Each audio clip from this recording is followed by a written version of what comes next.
Hello world, it's Irene again. Welcome to day two. I have a lot of thoughts. First of all, I didn't mention this yesterday. I went to a festival last weekend, and my voice is like slowly recovering. There's lots of really good performances, and I needed to cheer every single one of them all and do lots of dancing and all that craziness. So, here's my voice a little bit better. Doesn't feel quite so thready. I don't know. It might last through the rest of the day. But more importantly, we have a choice to make here. So yesterday we ended with kind of a disappointment, and I really what this comes down to is this idea I got really kind of married to my process, like what I was doing and the design, and I had doubts early on and I didn't listen to myself and I just continued on doing what I was doing. And I wound up with kind of a broken product. It's just not going to work. The maze is too small, you can't see anything. But I feel like this is not an entirely lost cause. So I kind of had two options. I was thinking about this last night. Number one is I could try adding more blocks to my template here, but then I thought, what if made it like, so right now I have like this quartered off section where each section is a 3 by 3, so you end up with a 6 by 6 block total. If I made each one of these sections 4 by 4, then I have an 8 by 8, and I would remove two sections of blocks in order to make the maze. Um, but then you have an 8 by 8 square, so you have to zoom out further, so then you end up with the same proportional size. That doesn't work. So the other option would be to go into the already existing templates that I made, all the existing puzzle pieces, and actually edit them. And I think it's doable. You can in Blender, you can move faces around, so I could just like move the faces, but I feel like that's less precise and would simply take more time. So I hate to waste a day, or really kind of half a day. Yesterday I started this around 1 o'clock because I had other work to do in the morning. So by the time I got to it, there wasn't a lot of hours left. Today it's still pretty early in the morning. I'm still only half a coffee pot in. Um, so I have a little more time to work on this today. I think that the answer is going to be to just manually use the template I have and shrink down the blocks on the sides and kind of start over. The day's not entirely wasted. I didn't lose everything because one thing, and I take no credit for this, I asked AI to tell me how I could apply color to every single one of my objects. So these materials that I've made that are different colors. Um, if I want to apply them now, I just have to like change this to the name of the color that I want things to be, and it'll just apply it to everything I have selected. So that's super easy, super fast, and I already have the materials made, so I don't have to go back and do that. Um, so I think I can still use this template and just, shrink down the blocks. If I'm really clever, I can maybe shrink down the right blocks so that then I can kind of go back to what I was doing yesterday, where I was just deleting blocks to make the paths. But that's where I'm at. So hopefully that's only going to take until like lunchtime or so. And then afternoon, I can start working on all the other things that I want to get done, like finishing animating the character. Maybe the character will actually fit. If it doesn't, then it's just going to be a little triangle. It's fine. It's the character is the least important part of this. I just think it'd be cute to have a little guy instead of some geometric shape showing you where you are. Uh, so yeah, so that's the plan. I'm gonna remake every single piece that I made yesterday.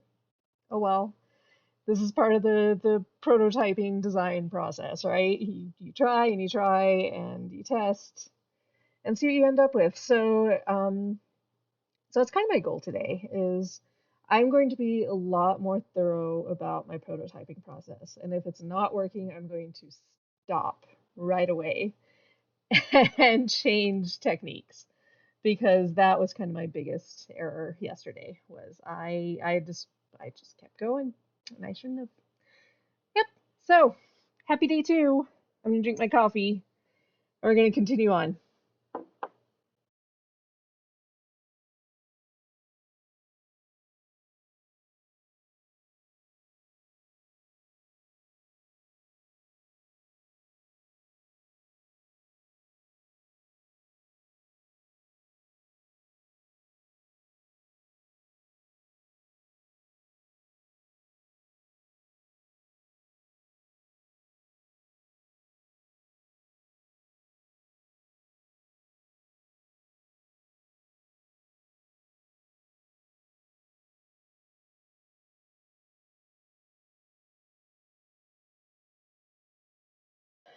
Okay. So, forward progress. I recreated my template and I can't guarantee that it's going to absolutely work for everything, but it gives me enough space that I can do things like this. So you can see here's my 2 wider pieces that I created just to check. Here's my guy. You can see I've already scaled him up to 2 times his original size. So that's a good sign. And you can see him when he's in the horizontal, and then of course you can see him in the vertical. So that's a good sign. I'm not married to the colors on him. I chose red because I like red, but probably gonna change that to like purple or something. I don't know, but that's fine. That's good. So I can do like a little character animation. That'll be another project for this afternoon. But I think this is going to work better, and it should still work out where all the pieces can click together. I'm still aiming for like that Lego style where I can guarantee that every piece is going to pass through a certain set of coordinates. Mathematically speaking, I still have to do the math on that, but it's going to work. It's going to work. So I feel a lot better about this. Okay, so it's about lunchtime, so I'm making good progress. Everything looks like how I want it to look. I think our character's going to fit in there. He looks pretty comfortable in there. You can zoom out quite far and still kind of see him, but once we get to as far as we want to go, I'm still not married to that color, but um, this is a lot better. So wider mazes. It's gonna just be easier to see. It doesn't look wildly attractive, so I'm gonna add that to my wish list of like I don't know. It's good enough for a puzzler, but I think it could look prettier. Maybe add some textures or something to the walls, and it would just rather than be like a sheer white, it might have some shading and some shadows. But um, but good. So yes, so the work I did yesterday did save me time, just as much because I could practice. And I used the same technique of creating a template that just had kind of some bizarre looking blocks just by itself, but it's a lot better. So I think this is going to work better. So this afternoon then I'm going to break for lunch and then I'm going to work on animating our character and start on the game logic, which will just be like how do you move the character around and transitioning between walking and idle animations, things of that nature. So yeah, so I want to get to the part that I'm actually good at, which is coding. I don't know a ton about C Sharp. I've used it a bit. It's a very highly encapsulated language, which, if you're not a coder, means you basically make a box and you stick a bunch of code into that box, a whole lot of commands, and then I, the programmer, come along and I can pick commands out of that box and use it. But I can't actually reopen that box. It's just stuck in there. Uh, so the advantage to encapsulation in terms of programming means that you never have to reinvent the wheel. So that's cool. But the disadvantage is if you don't know that the commands exist and that they're in those boxes and which boxes exist, then you spend a lot of time on Google. So, which is how I'm going to code C sharp, because I understand the logic. The logic does not change from programming language to language. It just so I'm going to have the logic in my head. I already know what I need to do in order to make the character move. And what I need to do animation states, I need someone to tell me what the actual language looks like, right? It's kind of like if you wanted to say, I need to go to the store in German. You know how to say, I need to go to the store, but you're going to need someone to teach you how to say it in German if you're not German. I'm not German.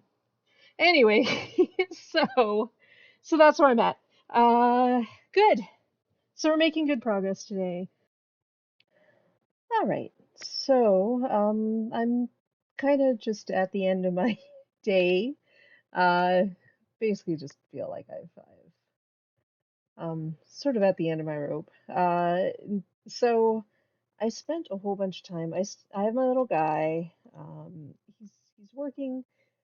So I ran into sort of a philosophical issue, I guess. Um, Philosophical. I don't know, a technique issue, really, where I have been using Blender files this whole time, and under the hood, what Unity does is, in Blender, they kind of work together on this, I guess, um, is if you use a Blender file inside of Unity, in the background without you touching it, it turns itself into a .fbx file. And .fbx is actually what Unity likes. So there's kind of a give and take here, where I've been using the Blender files because you have the advantage where you can just use Blender, and then whenever you kind of go back and forth and edit, make changes, and then save the file, then it immediately shows up in Unity. And that's really convenient. The other option is to export everything as an FBS or FBX file, sorry. And that works great if you are sort of passing them along to other people or if you want to use them in multiple files, because then you don't have to have Blender installed. But since I'm working on this project on my own and I have Blender installed, I figured I'd go for convenience rather than the technical part of exporting my own FBX. So I kind of ran into an issue. I spent the last hour or so on this where I wanted to use all my animations for my characters. So I have this Blender file, and as you can see, like here's the clips. These are animation clips. Uh, and inside the Blender file, it doesn't work. It just doesn't recognize them. But I finally went and just exported it as an FBX, and it immediately fixed all my problems. So, of course, there's like a simple solution to everything. If I had just done it, I'd have been fine. But there we go. That's fine.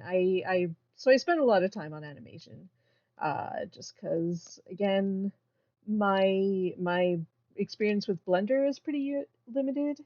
So once I've got these in Unity, I talked earlier about those encapsulated C sharp uh, functions that I could use.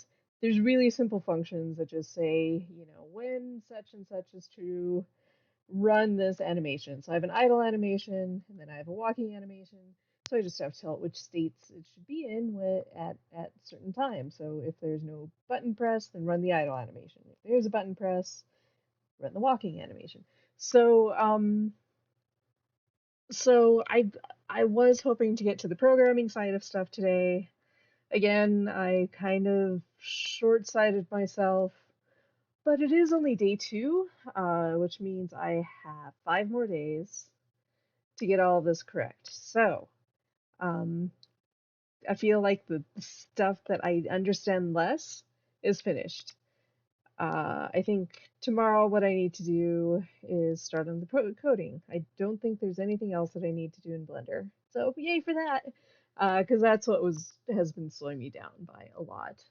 I do have to sort of rethink how I usually do character animation and character movement in Unity because I'm used to doing like 3D, so you actually use like X, Y, and Z as your potential axes. We're doing two-dimensional, so I don't think I need to worry too much about that. Unity kind of handles a lot of that for you. You just have to tell it that you want it to do it. So there we go. So day two, I'm done with Blender. All the assets are in. I have an animation. What I just need to do now is start actually making all of these pieces into a game. So I'm excited to do that. That's going to be amazing. Because that's actually the part that I really like is working out how everything interacts with everything else. And it's going to start looking like the puzzle that I think it is. So yeah, day two finished. Thank you so much, and I will see you tomorrow.